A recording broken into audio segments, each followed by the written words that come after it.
محمد صلی اللہ سیدنا محمد وعلی آل سیدنا محمد وبارک وسلم۔ آج طلاق سے متعلق کچھ چیزیں آپ کے سامنے پیش کروں گا، نبی اکرم صلی اللہ علیہ وسلم کی ٹیچنگ، اس کے بعد آپ کے سوال جواب ہوں گے انشاءاللہ۔ حضرت ابن عمر رضی اللہ تعالیٰ عنہ سے روایت ہے کہ رسول اللہ صلی اللہ علیہ وسلم نے ارشاد فرمایا کہ حلال کاموں میں سب سے زیادہ ناپسندیدہ کام خدا کے نزدیک طلاق ہے۔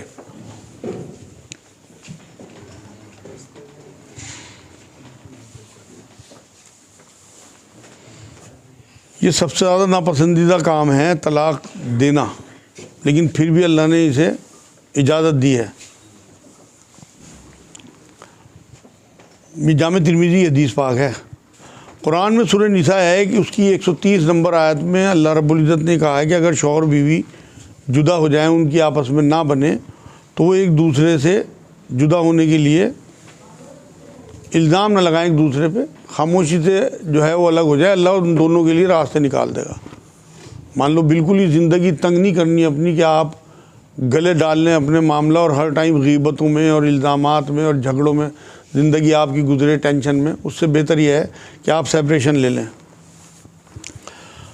سورہ احزاب ہے، اس کی 49 نمبر آیت میں اگر رخصتی سے پہلے، ہاتھ لگانے سے پہلے طلاق دے دے تو کوئی عدت نہیں ہے، اور اس کے لیے صرف ایک ہی طلاق کافی ہے، کیونکہ عدت میں رجوع کرنے کا حکم ہے۔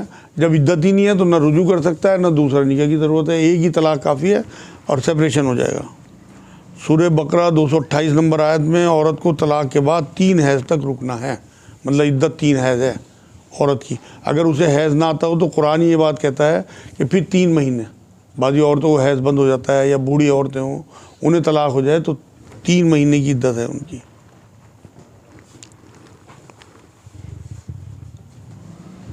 229 نمبر آیت سورہ بقرہ میں رجوع صرف 2 بار ہے، تیسری بار نہیں۔ جو مہر میں دیا وہ واپس نہیں لے سکتے۔ مطلب اگر آپ نے اپنی بیوی کو طلاق دے دی ایک بار تو عدت کی مدت میں آپ اس سے رجوع کر سکتے ہیں۔ رجوع یہ ہے کہ آپ 2 گواہوں کے ساتھ جا کے اپنی بیوی کے پاس کہیں کہ میں آپ سے رجوع کرتا ہوں، اور پھر اس کے بعد آپ رہنا سہنا شروع کر دیں۔ لیکن دوبارہ بھی اگر آپ نے طلاق دے دی تو دوبارہ بھی رجوع کر سکتے ہیں، لیکن تیسری طلاق کے بعد رجوع نہیں کر سکتے۔ پھر آپ کو سیپریشن اختیار کرنا ہی ہے۔ پھر اس کے بعد اگر وہ کسی اور مرد سے شادی کر لے اور وہ مرد فوت ہو جائے یا اپنی مرضی سے اسے طلاق دے دے، ان میں بھی نہ بنے، تو آپ اس عورت سے دوبارہ نکاح کر سکتے ہیں، لیکن تیسری بار میں نکاح نہیں ہو سکتا، نہ رجوع ہو سکتا ہے۔ آیت نمبر 231 میں سورہ بقرہ کی عدت پوری ہو جائے تو نیا مہر کے ساتھ نیا نکاح ہوگا۔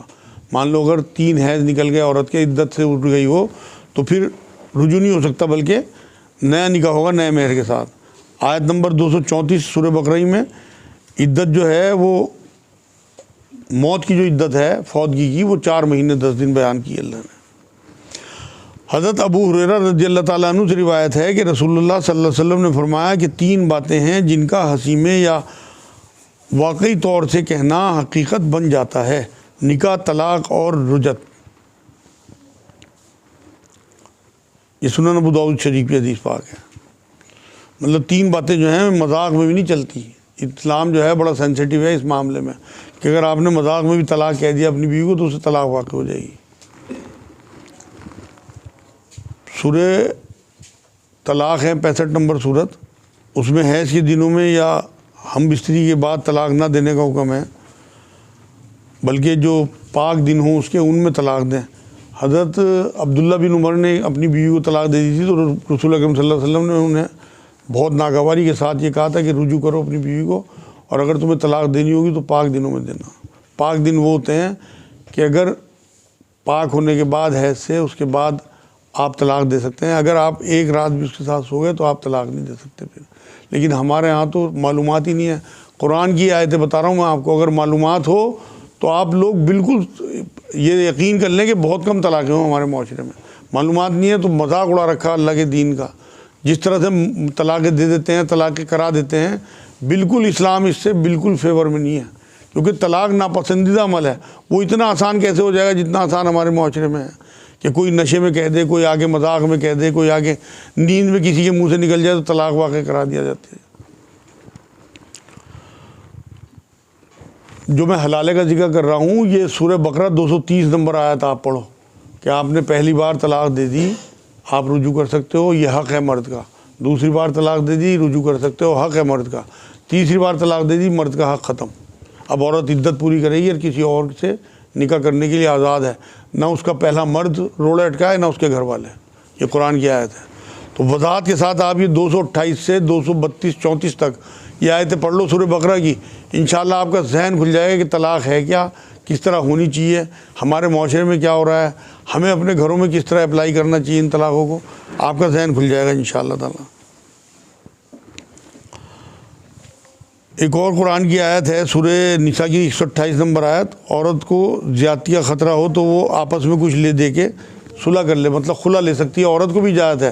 یہ نہیں ہے، یہ تو ٹھیک ہے کہ مرد کو اللہ نے جو ہے طلاق کا جو معاملہ ہے وہ مرد کے ہاتھ میں دیا، لیکن یہ بھی ہے کہ اگر عورت بہت زیادہ تنگ ہو تو کچھ دے دلا کے وہ خلا لے سکتی ہے۔ ایسے ایک واقعہ نہیں ہے، کئی واقعے ہیں کہ نبی اکرم صلی اللہ علیہ وسلم کے پاس صحابیات آئیں اور انہوں نے اپنا مسئلہ بیان کیا اور حضور نے ان کا نکاح ختم کرا دیا، کچھ دلا کے یا کوئی بھی معاملہ کر کے، وہ انشاءاللہ کسی دن پوری تفصیل سے آپ کو بتاؤں گا۔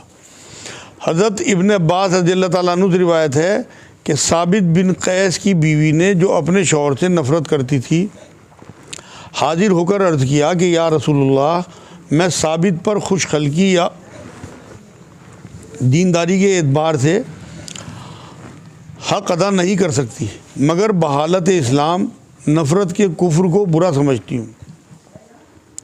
آپ صلی اللہ علیہ وسلم نے فرمایا کیا تو ثابت کو اس کا باغ واپس دے دے گی؟ انہوں نے اقرار کیا تو آپ صلی اللہ علیہ وسلم نے ثابت سے فرمایا کہ باغ قبول کر لو اور طلاق دے کر چھوڑ دو۔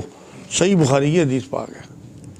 یہ وہی قصہ ہے جو میں بتا رہا آپ کو کہ ایک لیڈی آئیں، انہیں جو مہر میں باغ دیا تھا ان کے ہسبینڈ نے، انہوں نے وہ حضور کو کہا کہ میں واپس کرنے کو تیار ہوں، میری آپ طلاق کرا دیں۔